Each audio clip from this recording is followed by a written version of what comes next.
D-Lo 404 Boxing. All right, y'all, I'm out here in this traffic, so hopefully everything comes through clear. But I got some things I just want to speak on while I got it on my mind, got a moment. So, Errol Spence Jr. and Terence Crawford have both come out and said that they're basically taking the negotiations behind closed doors, and not saying that they are going to be the only ones involved in the negotiations, but that they are going to take it behind closed doors and keep it out of the public, like I've been saying that I would hope for them to do the whole time. It's going to make a lot of y'all have to find something else to talk about, you know. I, for one, have always been of the belief that when fights are serious, when they're serious about making fights, you don't hear a whole lot about them. You know, you don't hear a whole lot about purse demands. You don't hear a whole lot about splits. You don't hear a whole lot about who's demanding certain venues and so forth and so on. You know, when you start hearing a lot of that stuff, you're probably further away from the fight being made than you are close to the fight being made. So when I hear these guys talk about keeping everything behind closed doors and keeping it out of the public, keeping it out of earshot of the fans, then I feel like that's a good thing. I think that's a step in the right direction. Now, we all know that Errol Spence Jr. has to take care of business against Dennis Ugas, and me talking about this fight and about Errol and Bud coming together to do what I feel like is best to make the fight is in no way, shape, form, or fashion me disregarding, slighting, or disrespecting Dennis Ugas. I feel like Dennis Ugas is a very live dog in the Errol Spence Jr. fight and has a very good chance at winning. That being said, we all know what the big fight is. We all know what we've been waiting on, and it's the Errol Spence Jr. versus Terence Crawford fight. And we've been waiting on this fight long before 3 and 4 belts were involved. You know what I'm saying? We wanted to fight, you know, as soon as it was mentioned. You know, but I think the fight has gotten bigger over the years.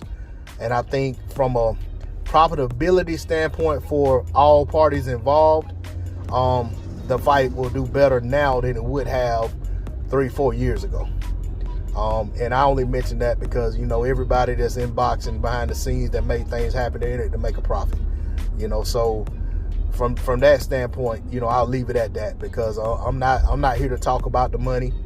You know, I'm just here to talk about how excited I am that these guys have made the decision and have the wherewithal to realize that all of this public talk about splits and negotiations and stuff has done more harm to the fight than it has helped, in my opinion, anyway. And, you know, I also want to say this. There are a lot of people that are very invested in this conversation and argument about purse splits and who should get what, who hasn't done anything, who's doing heavy lifting, who's fought a bunch of bums, all of that nonsense. And I feel like, to be honest, those people are still going to have those silly conversations. And I'll say why. If you ask me, I think if they came out once everything's ironed out and they've announced everything and they determine who's going to walk first, what kind of gloves they're going to wear, what venue they're going to fight at, who's going to be first on the banner, all of that stuff, and if they came out and said it's a 50-50 split, I guarantee those people who want to engage in those arguments all the time, you're going on both sides. You'll have some saying, no, man, you know, Bud really didn't get a 50-50 split. You know, they're just putting that out there to save face.